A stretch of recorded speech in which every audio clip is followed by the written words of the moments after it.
Top quality और consistent performance के लिए सिर्फ सिल्वर पंप नाम याद रखना। ಟಿವಿ9ಗೆ ಬಿ.ವೈ. ವಿಜಯೇಂದ್ರ ಒಂದು ವಿಶೇಷ ಸಂದರ್ಶನವನ್ನು ನೀಡಿದ್ದಾರೆ. ಬಿಜೆಪಿಯ ರಾಜ್ಯಾಧ್ಯಕ್ಷರಾಗಿರುವಂತಹ ಬಿ.ವೈ. ವಿಜಯೇಂದ್ರ ಈ ಬೆಲೆ ಏರಿಕೆ ಸಂಬಂಧ ಮಾತಾಡಿದ್ದಾರೆ. ರಾಜ್ಯ ಸರ್ಕಾರದ ವಿರುದ್ಧ ಆಕ್ರೋಶವನ್ನು ವ್ಯಕ್ತಪಡಿಸಿದ್ದಾರೆ.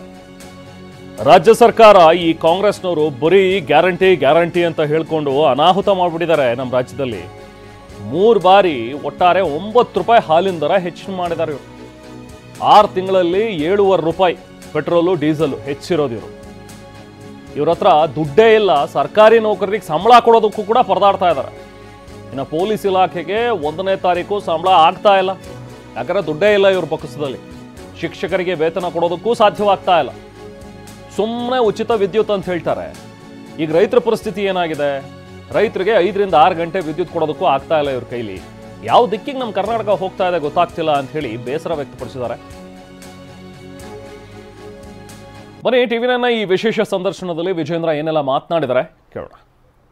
ಹಾಲಿನ ದರವನ್ನು ಜಾಸ್ತಿ ಮಾಡಿದ್ದಾರೆ. 3 ಬಾರಿ ಹಾಲಿನ ದರವನ್ನು ಜಾಸ್ತಿ ಮಾಡಿದ್ದಾರೆ. 9 ರೂಪಾಯಿ ಜಾಸ್ತಿ ಆಗಿದೆ. ಪೆಟ್ರೋಲ್ ಡೀಸೆಲ್ ಮೇಲೆ ಇಲ್ಲಿವರೆಗೂ ಕೂಡ ರಾಜ್ಯ ಸರ್ಕಾರ, ಸಿದ್ದರಾಮಯ್ಯ ಸರ್ಕಾರ 7.5 ರೂಪಾಯಿ ಜಾಸ್ತಿ ಮಾಡಿದ್ದಾರೆ. ಇಲ್ಲಿವರೆಗೂ ಕೂಡ ಕಸದ ಮೇಲೆ ಟ್ಯಾಕ್ಸ್ ಹಾಕ್ತಾ ಇದ್ದಾರೆ. ಒಂದಲ್ಲ ಎರಡಲ್ಲ ಅವ್ರು ಮಾಡ್ತಾ ಇರ್ತಕ್ಕಂಥ ಅನಾಹುತ. ಉಳ್ಳವರಿಂದ ಪಡೆದುಕೊಂಡು ಬಡವರಿಗೆ ಕೊಡ್ತಾರೆ. ಏನು ಕೊಡ್ತಾ ಇದ್ದಾರೆ ಬಡವರಿಗೆ? ಗ್ಯಾರಂಟಿ ಅಂತ ಹೇಳ್ಕೊಂಡು ಇವತ್ತು ತಮಗೆ ಗೊತ್ತಿರಲಿ, ನಮ್ಮ ರಾಜ್ಯದಲ್ಲಿ ಪ್ರಪ್ರಥಮ ಬಾರಿಗೆ ಸರ್ಕಾರಿ ನೌಕರಿಗೆ ಸಂಬಳ ಕೊಡೋದಕ್ಕೆ ಪರದಾಡ್ತಾ ಇದ್ದಾರೆ. ಪೊಲೀಸ್ ಇಲಾಖೆ ಬಗ್ಗೆ ನಾನು ಉಲ್ಲೇಖ ಮಾಡಿದ್ದೇನೆ. 1ನೇ ತಾರೀಕು ಇವತ್ತು ಪೊಲೀಸ್ ಇಲಾಖೆಗೆ ಇವತ್ತು ಸಂಬಳ ಕೊಡಬೇಕಾಗ್ತದೆ. 1ನೇ ತಾರೀಕೆ ಕೊಡ್ತಾರೆ, ಅದು 7ನೇ ತಾರೀಕು ಆದ್ರೂ ಕೂಡ ಸಂಬಳ ಕೊಡೋಕೆ ಸಾಧ್ಯ ಆಗಿಲ್ಲ. ಶಿಕ್ಷಕರಿಗೆ ಸಂಬಳ ಕೊಡೋಕೆ ಸಾಧ್ಯ ಆಗ್ತಿಲ್ಲ ಅಂದ್ರೆ ಯಾವ ದಿಕ್ಕಿಗೆ ನಾವು ಹೋಗ್ತಾ ಇದ್ದೇವೆ? ಇದನ್ನು ಕೂಡ ಇವತ್ತು ವಾಸ್ತವಿಕ ನಾವು ಮಾತನಾಡಬೇಕಾಗ್ತದೆ. ಹಾಲಿನ ದರ ಇವತ್ತು 9 ರೂಪಾಯಿ ಜಾಸ್ತಿ ಮಾಡಿದ್ದಾರಲ್ಲ ಇಲ್ಲಿವರೆಗೂ. ಬಡವರು ಜನಸಾಮಾನ್ಯ ಇವತ್ತು ಪಾಪ ಮನೆಯಲ್ಲಿ 1 ಲೀಟ್ರು, ಅರ್ಧ ಲೀಟ್ರು, 2 ಲೀಟ್ರ್ ಹಾಲು ಖರೀದಿ ಮಾಡಿ ಮಕ್ಕಳಿಗೆ ಪೌಷ್ಟಿಕ ಆಹಾರ ಕೊಡಬೇಕು ಅಂತ ಹೇಳಿ ಇವತ್ತೇನು ಇದ್ದಾರೆ ಬಡವರು. ಇವತ್ತು 9 ರೂಪಾಯಿ ಜಾಸ್ತಿ ಆದರೆ ಅವ್ರ ಪರಿಸ್ಥಿತಿ ಏನಾಗ್ತದೆ?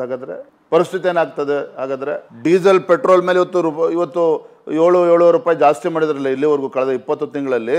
ಇವತ್ತು ಜನಸಾಮಾನ್ಯರ ಮೇಲೆ ಯಾವ ರೀತಿ ಹೊರೆ ಆಗ್ತದೆ? ನೀವು ವಿದ್ಯುತ್ ಬಗ್ಗೆ ಮಾತನಾಡ್ತಾ ಇದ್ದೀರಿ, ಆದರೆ ಅದೇ ರೈತ ಇವತ್ತು ಟ್ರ್ಯಾಕ್ಟರ್ನ ಟಿಲ್ಲರ್ನ ಉಪಯೋಗಿಸ್ತಾನೆ. ಡೀಸೆಲ್ ರೇಟ್ ಇಷ್ಟು ಜಾಸ್ತಿ ಮಾಡಿದ್ರೆ ನೀವು.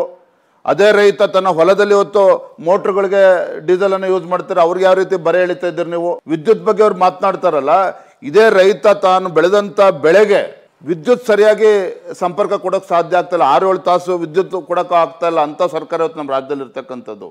ಹಾಗಾಗಿ ಈ ಸರ್ಕಾರ ಒಂದು ಕೈಲಿ ಕೊಡ್ತಕ್ಕಂಥದ್ದು ಮತ್ತೊಂದು ಕೈಲಿ ಕಿತ್ಕೊಳ್ತಕ್ಕಂಥ ಕೆಲಸ ಮಾಡ್ತಿದ್ದಾರೆ ವಿನಃ ನಾನು ಹೆಂಡದ ಬಗ್ಗೆ ಯಾವ ರೀತಿ ಅದ್ರ ಬಗ್ಗೆ ಚರ್ಚೆ ಮಾಡೋದಕ್ಕೆ ಹೋಗೋದಿಲ್ಲ.